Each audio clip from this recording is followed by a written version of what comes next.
Imagine, love it. Now, here's a question for you. How much do you reckon you spend on clothes a month?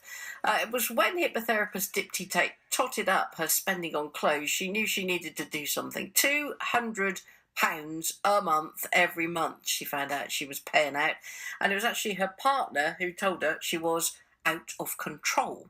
Well, that was when Dipti had an epiphany and decided to spend not a penny more on clothes for a year in memory of her mum. Well, in her home then in the Stroud Valleys, Dipti showed me up to her bedroom where a complete second room holds her clothes and shoe collection. Well, half of them, actually. So we're just in here. Ta-da! Oh my stars, woman! That's just winter. That's autumn winter. You have got, like an old school dressing room. You've got a separate room that is top to toe clothes. Like seriously top to toe clothes. Yeah. And this is half your wardrobe. Yeah, yes. Where do you keep the other half then? So basically I've got some really lovely tubs under my bed.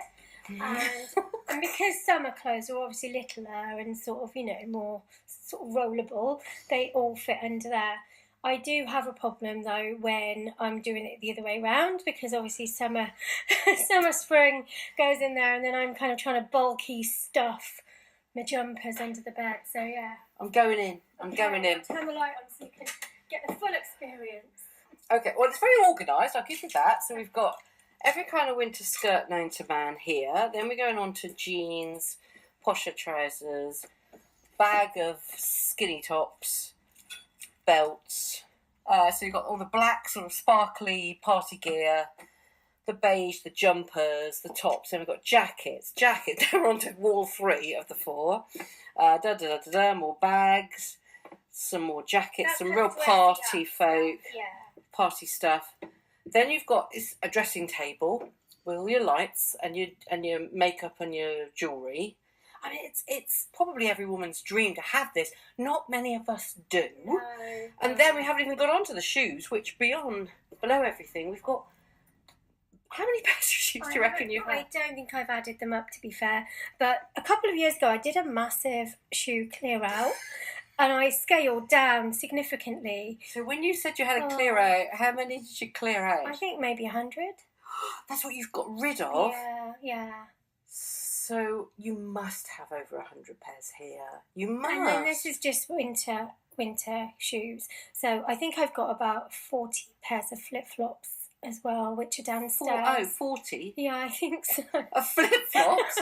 Well, how many different things can you do with a flip-flop? Well, there's all different textures and colours and heel sizes and, poshy flip-flops and then flippy flip-flops and then beachy flip-flops. And I've got to ask you something, Rana. Look me in the eye. Okay. Do you believe that you're out of control? I was out of control, definitely. I didn't want to admit it. Being a hypnotherapist, it's not good to admit you've got an addiction. So I'm helping people with addiction and, kind of behaviour issues all day long, all the time. And in the back of my mind, I was just like, I can't do this anymore. This is not good. I've got to stop. So that's why I figured out a challenge. When I give myself a challenge, it feels a bit more exciting, rather than... Right, you're not allowed to do anything, you're not allowed to do that, you're giving yourself a condition or a reason to fail, so I wanted to make it fun. So that's why I'm doing this. Actually, this is the sports. I'm not sporty, but I've got a big tub of sports. Just in case I decide to go to the gym, it's about a metre long, half a metre wide. Yes, it's kind of like, Okay, so that's for stuff you don't really use. Not really. Okay.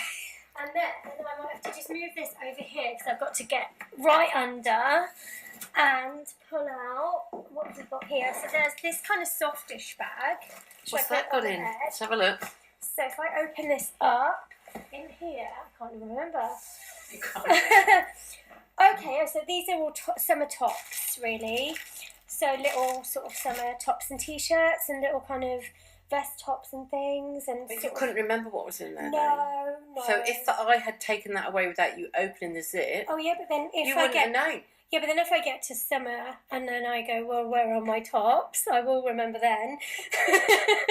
Zip it up. Zip it up. Okay, and then, Goodbye for now, tops. and then this one down here is summer bottoms, basically. So, sort of thinner trousers, thinner skirts, floatier stuff. So that's all summer bottoms, really.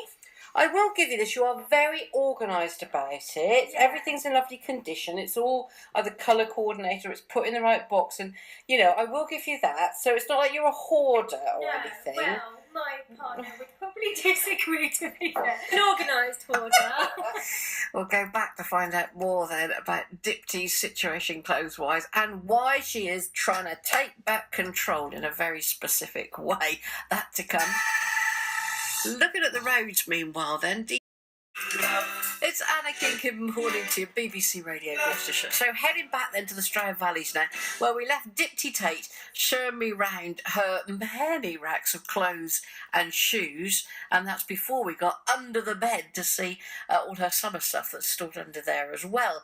Well, after being horrified herself to realise she'd been spending £200 a month every month on new outfits, Dipty has now set herself a year-long challenge, as I discovered when we sat on a bed to talk about it. Right, if you want to sort of leap over the bits that we've taken out, maybe we can talk about the whole situation with the family then. Should we sit on the bed? Do you mind? Yeah. Right, okay. Take a seat. Okay. You could be my client for the day. Thank you. Right, I'll now, get comfy. Okay, I'll breathe. are you relaxed? I am. Right, let's have a little nice. chat. So, this came to a sort of a head because your partner kind of told it to you straight. So how did that conversation emerge? Well, it probably happened when we moved house, to be fair, because obviously when you move house, everything comes out, doesn't it, from all the corners and things. And, it was just bags and boxes of stuff. And then I realised as well, moving back in here was, oh gosh, maybe there's a little problem here. So then I thought, well, I've got to do something. So I thought if I link it to something that really is meaningful and important to me, I'll give myself a head start, really. So now both my parents have sadly passed away, but I think, we can sometimes get our behaviours and our patterns from the significant people in our lives. So my mum, bless her, had a shopping addiction herself. She wouldn't have admitted it, but, like if we were going to spend the day together, for example, it would always include and involve shops at some level. So she wasn't the mum to say, oh, no, let's not go shopping because you don't need that. She'd be like, yay, let's go. Let's pack it in, she'd be like that. So it would be quite fun with her. So I used to go shopping with her. Now, it's November now, and she died 7 years ago in 2011. And also her birthday it's in November. And on the 8th of November would have been her 70th birthday. And so my mum really liked surprises and she loved a party. So I know I would have been organising a surprise birthday party for her. So I just felt really sad that I couldn't do something like that. So I thought, well, what else can I do instead? So I thought, well, as I got this habit from her, I'm going to blame her now. She's not here to defend herself. So as I got this habit from her, wouldn't it be a lovely idea to set myself a 365-day challenge of no shopping from her birthday, the 8th of November, which is her 70th year, to next year, so when she would have been 71, and just see if I can do it. So that's what I'm doing and why. And that's what you're doing. So have you sat down and worked out how much you were spending on clothes per month? Or was it per month, per week? I don't know. Kind of, I would imagine it would be, so roughly on average a month, I would imagine I would spend about £200 a month. Yeah, probably, maybe 150, 200, something like that. Yeah, so that's not good. So I'd probably save a holiday, wouldn't I? You would. You start tutting that up. You'd have a very nice holiday by the end of it. Yes. Yeah. And so what did your partner say? Yeah, he was just, I think, speechless. I don't think he had any words. What, when you actually said how much you worked out, how much you were spending? Yeah, and he was like, well, it's a kind of no-brainer, basically. So yeah, then I realised I've got to fess up to myself and become honest with what I'm doing. And it isn't really that good if you're a hypnotherapist and you're not practicing what you preach. So I thought on so many levels this is going to be a good thing, and also to have it exposed like this, it's kind of like my accountability to the world, and that's why I put it on Twitter in the first place, because I thought, well, everyone can just come up with an idea, can't they? But then if you're not being held accountable by something, you may just sort of pretend it didn't come out, and you won't really perhaps give it that much relevance. So that's why I thought, if I put it out there, I'm kind of saying I don't really care who listens to me or who watches me. It's just me being accountable to that person, whoever's listening to this or watching. Yeah, it's like when you go on a diet, you can weigh yourself and you don't have to do it anywhere else, but if you go and be weighed somewhere else, then there is that accountability and there's a deadline each week and that sort of thing. So it's sort of, it helps the motivation and it keeps the honesty there. Yes, exactly. And also it keeps my mum alive in my head, which is really nice, because every time, I'm on day 8 now, Anna, you'll be pretty pleased. Well done. Thank you. Well done. I know, so good. I've only got whatever it is, 350. No, don't think of it like that. Yeah, exactly. You're on day 8. Well done. And already I've had a couple of incidents where I've gone to my computer, because it's not, we live in Brimscombe, so we're not around the shops. I was living in Cirencester, in the middle of town, and obviously that was really dodgy for me, because lunchtimes I'd go out and I'd just go around the circuit of the town, and it'd be easy to pop into this shop and that shop, I'll just have that little thing and that little thing. But now I have to actually drive to make an effort to go shopping. So then I started to online shop instead. So I found myself a couple of times getting my computer, getting cozy in my bed and like propping it open and then about to go on, and then I'm like, no, shut it. So I've had to do that already, even in 8 days. I've still had to kind of give myself a bit of a talking to. Hard? Yeah, well, I think any habit, when you're trying to break a habit at the beginning, the reason why it's a habit is because it's not something you think about. It's something you just do because you've always done it. So any time you break a habit, you have to be consciously breaking it. So you can't expect, I don't think I can expect to find this easy.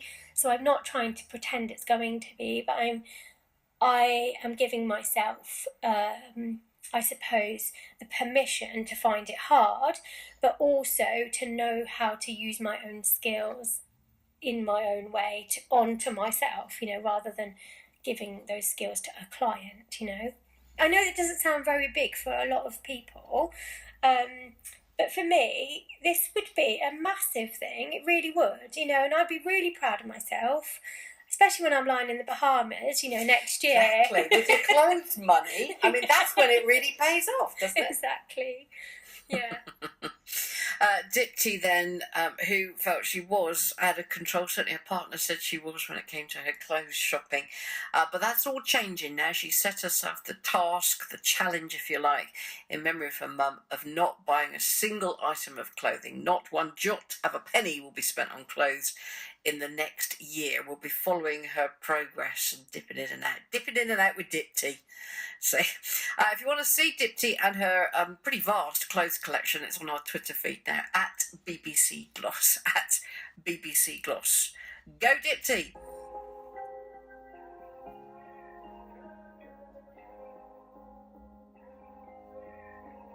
We are searchlights we can see in the dark. We are rockets pointed up at the stars. We are billions of beautiful hearts. And you sold us down the river too far. What about us? What about all the times you said you had the answer?